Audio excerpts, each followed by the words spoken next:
Istanbul, Turkey is full of wonders and contradictions.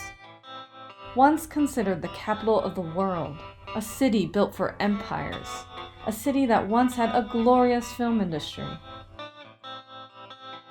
Today, I introduce you to Sezen, a 33-year-old filmmaker from Turkey, who has chosen to stay in her home country despite the difficulties of being a woman filmmaker in a country whose government represses free speech.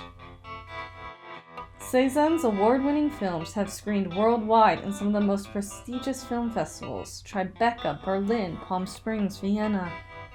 And she continues to inspire and make films on her own home turf.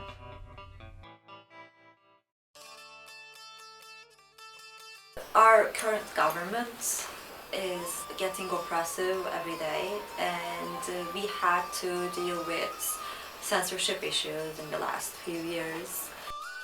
I have politics in my last short as a subtext of the film because it's also related to the domination and oppression.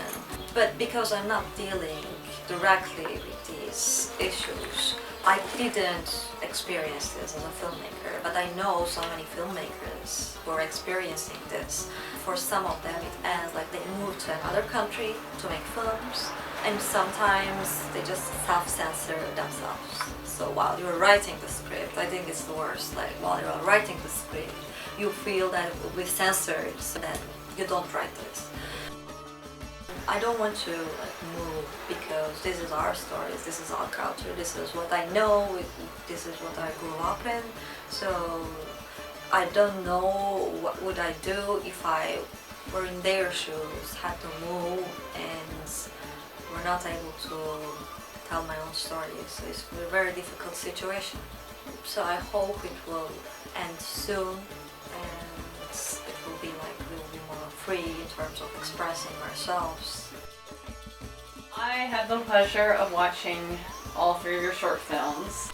They all seem to be stories that revolve around a strong but silent woman character in it, and in the first two films, quite young kids. Is that a conscious theme, and if so, what draws you to portraying this silence? Actually, it's a really interesting question because this is something I just realized when you asked the question.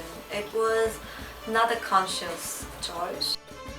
My first short was about a personal experience that I had with my grandfather. So it was my connection as a very young kid and his death. And my second film was about a young woman around age 16, and this was like the workers who works illegally in the tea fields in Turkey. And my last film is like totally personal experiences that I had on sets as an art assistant. But I always feel this connection, and then when you put it that way, now it's also more clear to me.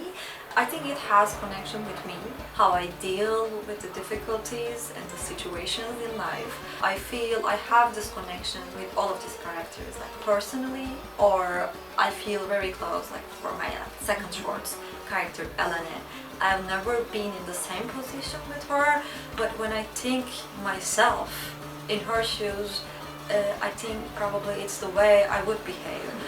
When you put it that way, I'm thinking I'm also silent person most of the time, even like when I need to resist or reject something, I do it like in an ironic or maybe silent way. Which is nice because it's not a weakness, it's actually their silence seems to be their strength. And I wondered if that had something to do with society here, if women in history here have been, so to speak, silenced, or if there was some sort of subtextual thing about Turkish society or where you grew up. Yes, it's because what they experience in society. And in the documentary that I'm working on now, I am talking with elder women, and they're saying they were not allowed to speak loudly in public or like loud in public. I mean, still in this period. So this is probably what I experienced as a child, as a young woman. So this is why I'm also thinking like the silence is a kind of resistance in a way, but this is like we grew up like as women, we were always told to be more silent. And filmmaking gives you a voice. Yes.